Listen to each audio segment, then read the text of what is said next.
Today is the day that NIPSCO says power could be restored to all of Gary, Indiana. It's been a long time coming now, 2 weeks to the day since that powerful storm took down power lines, leaving that entire city in the dark. It has been a long time coming for critical resources there as well. And joining us right now is Gary's Mayor, Eddie Melton. Good morning, Mayor, and thanks so much for joining us this morning. I want to start by asking, what can you tell us about the restoration progress right now, and do you actually believe all the power will be back on by the end of today?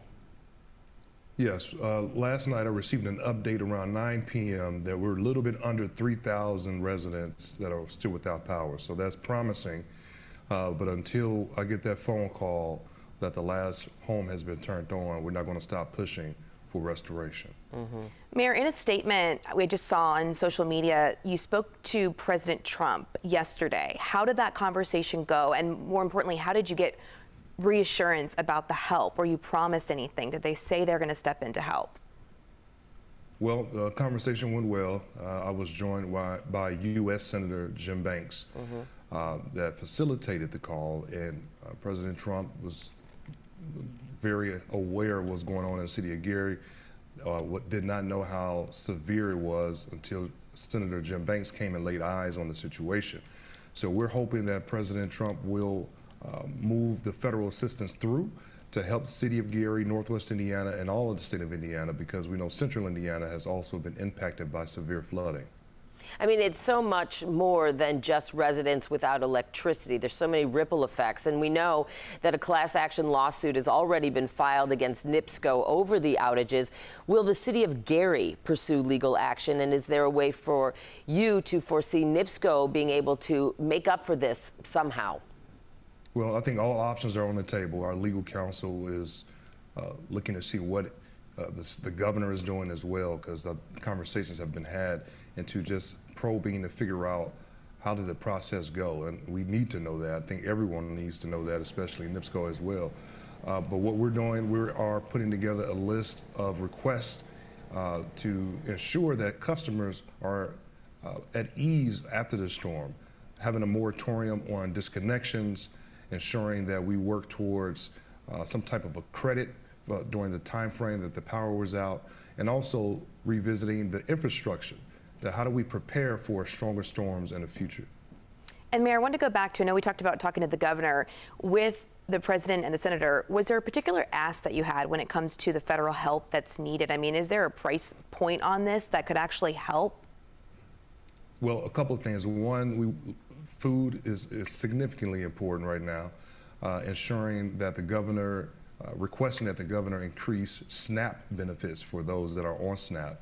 But also ensuring that the funding is there and does not run out for individuals that need to do home repairs. A significant amount of homes have been damaged by trees, and cars have also. So the federal government making sure that municipalities and homeowners can get reimbursed for expenses, because we have a significant amount of cleaning up we got to do. We're starting that this week, and wanted to make sure that Gary residents know that we are beginning that storm cleanup process now that the electrical power lines are being removed from a lot of the damage. You know, Mayor, I want to go back quickly to, you mentioned infrastructure. Do you know when the last time power, poles, et cetera, had been checked and or replaced in the Gary area? Do you believe infrastructure played any sort of role, or do you just think the storms were just that powerful that the infrastructure that existed just had no chance? I think it's both. It's an unprecedented storm. We've never seen a 99-mile-an-hour wind come through Gary or Northwest Indiana. So no one can be prepared for that. But now that we know that 99-mile-an-hour wind is possible, we need to be prepared in the future. So that's what we're really demanding and instructing, that we need to have a more resilient infrastructure for storms to come. So more maintenance and restoration around the critical infrastructure is sorely needed at this point in time. And really quickly, Mayor, we're running out of time here. I just want to ask you, we've seen the immense need, like lines from people lining up to get help. There is a huge need here. This is leading to food insecurity for a lot of families. What's your concern right now for all of these families, even as their power comes back on, like maybe the last 3,000 residents today? Well, even when the lights come on, the food need is going to be here. So making sure that we are still in neighborhoods and having a presence.